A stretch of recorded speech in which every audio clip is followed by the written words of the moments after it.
बस यही काम को आगे बढ़ाने के लिए अपने जीवन पर्यंत बाबा साहब भीमराव अम्बेडकर ने किया। जिनके पास 32 डिग्रियां हो उस काल में आज भी काल में उसके पास डिग्री हो, वो विश्व के किसी के कोने में भारत में उनका अपमान हो रहा था ना, विश्व में उनका अपमान नहीं हो रहा,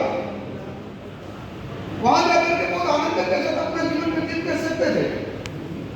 लेकिन बौद्ध धर्म में धम्म शब्द आया है, आप लोगों ने सुना होगा। धम्म का मतलब है समस्या के साथ, दूसरों की कठिनाइयों के साथ, दूसरे के प्रॉब्लम्स के साथ साक्षात्कार एकाकार होगा, उसको धर्म कहते हैं। तो वास्तव में वो धर्म तो इसलिए बुद्ध में नारा क्या है धर्म में, बुद्धम शरणं गच्छामि, संघं शरणं गच्छामि, धम्मं शरणं गच्छामि, ऐसा नारा निश्चित रूप से अपना भारतवर्ष, हिंदू संस्कृति विश्व के लिए गौरव का विषय, दुनिया का प्राचीनतम धर्म तो है ही। सृष्टि के प्रारंभ से 1,97,58,127,127 साल सृष्टि के जन्म को हो गए। तब से जब सृष्टि बनी हो गई तो कोई चीज था, कोई धर्म था, कोई संस्कृति थी, कोई व्यवस्थाएं थी, तो उसका नाम सनातन संस्कृति थी।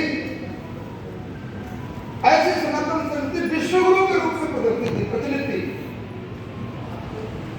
ऐसी संस्कृति जिसका थॉट ये सर्वे धर्म सुखिनः सर्वे सुखिनोरमया सर्वे भद्राणि पश्यन्तु मा कश्चित् वसुधैव कुटुम्बकम्, जिसका थॉट है, सिद्धांत है, बुनियाद है, फाउंडेशन है।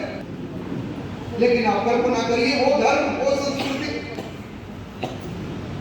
जो चींटी को भी आटा खिलाता है, मछली को भी और जानवर को भी, हर चीज के चिर चराचर में जो संकट दृश्य देखने वाला हो समाज, इस देश को आगे होगा आगे कौन सा उसके ऊपर एक ऐसा गलत का काम टीका लग गया, जैसे कसम का कर, छुआछूत कर, ऊंच नीच कर, गरीब अमीर कर, साथ त्याग कर, अमीर गरीब का आगे हमारे देश के अंदर इन बंधुओं को होगा नहीं। कल्पना करिए, जगत गुरु भारत, विश्व गुरु भारत, कविता लिखा, जबकि ठुकराए लोगों को लो मेरे घर का खुला द्वार। दुनिया के लोग जो ठुकराए गलत भारत को उनके दरवाजा खुला था। गौमांस खाने वाले अंग्रेजों के लिए,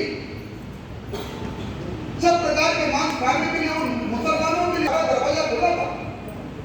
लेकिन जरा कल्पना करिए कि कौन सा रोग हमारे समाज में लग गया।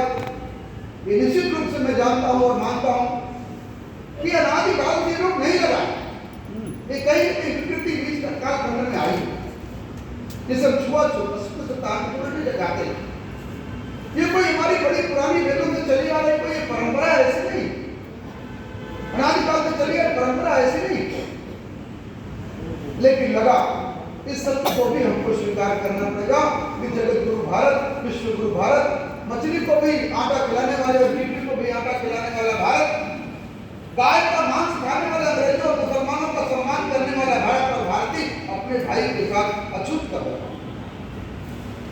इस सत्य को अस्वीकार नहीं कर सकते, और अगर सत्य को अस्वीकार करेंगे तो निश्चित रूप से हम न्याय नहीं कर पाएंगे समाज को और राज्य का।